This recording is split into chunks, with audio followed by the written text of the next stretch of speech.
What's up, Warriors? It's James with Team ECT Campus Trek coming at you guys with our second advice of the day. Today I'm going to be talking about some of the topics in Chapter 17 of the NSCA's Essentials of Strength Training and Conditioning. We'll be talking about some of the principles to look for as far as anaerobic testing prescription, as well as the guidelines for, let's say, your load, volume, set, rep ratio there, depending on your training goals or your training outcomes that you're trying to achieve.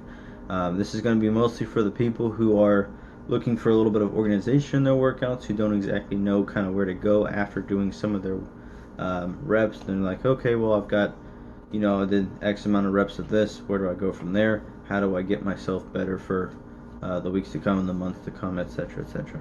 So, with that in mind, let's get started. Alright, so the first thing that we're going to be talking about is going to be specificity. This is essentially after your general training and your strength and conditioning, you're going to start moving on to sport-specific and position-specific movements and training. So let's say, you have a basketball player who's looking to do better for jump balls, rebounds, whatever the case may be there, jump power. You'll look at building up the strength in the legs with interval sprints, mostly with, let's say, squats, something like that. But then you start looking at sport-specific movements, which are going to be more like plyometric box jumps, stuff like that. And that's going to kind of help develop more of the power aspect, not just the strength aspect.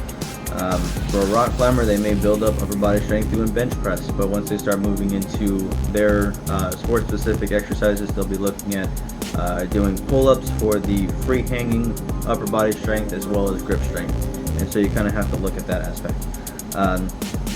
Now once you start getting into overload, this is where you're starting to get that, give it 110%, because it's essentially what you're doing. You're wanting to gradually increase what you're doing week to week, month to month, year to year, and the idea of that is to kind of look back at the week before and say, okay, what did I do here?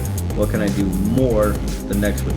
Whether that's more reps, more sets, greater weights, longer time, working out or whatever.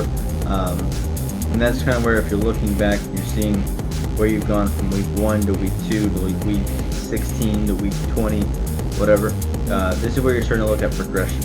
A lot of this will fall into the Fit VP kind of concept there from ACSM. That's essentially your frequency, intensity, time, type, volume, progression. You're looking at what did I do then, what am I doing now, and what kind of structure was there with the periodization from then to now. Now, one of the things you can do to get yourself a little bit of organization is to do a 1 rep max test. Now, most people are familiar with the bench, squat, deadlift. This isn't always the case. So for myself, some of the things that I would do for 1 rep max test would be the leg press, would be the lat pull down on some of the machines. And that's just kind of an idea of, okay, what's the most I can do for this now? What kind of percentages am I looking at to determine my set rep based on my training goal? But let's say I'm training for, put on a list, hypertrophy, right? So what I would do with that 250 was I would look at about 67 to 85% of that. Kind of determine, let's say I'm doing 75% of 250, okay? And then I would look at the actual set to rep ratio, which is about 3 to 6 by 6 to 12 reps. You start building your way up from there. Essentially what you want to do after training a good while and having that periodization, that progression, is to do another 1 rep max test. This is essentially to see, okay, well, if I'm at 250, give it 2 months, 3 months, whatever. Okay, now I'm at 300. So when I'm looking at my 75% of that, my 75% is higher. And that's where you start training. And that's essentially kind of how you're building your way up with whatever your training goal may be. So if you're trying to do endurance, it's okay, let's say, how many can I do at 2/3 of my, at my 1 rep max, how many can I do before I tire out? So, you can do that for push-up tests, you do it for sit-up tests, squat jumps, whatever you decide there. Now, a lot of this stuff you can definitely find in Chapter 17. So as far as the strength percentages, that'll be table 17.9. The set rep ratio will be 17.11. Another thing to look for, especially with your training goals, is going to be the actual rest time. And so one of the things that I've started doing, honestly, it's kind of one of those things where people look at you like, okay, are you gonna, just sit there, or are you gonna actually do your reps? Well, when you're doing strength training, or you're doing specific training for, let's say, power events, you're going to be looking at a lot of rest time, and this is specifically because of the physiology of your muscle fibers, of your actual energy system that you're in at that point.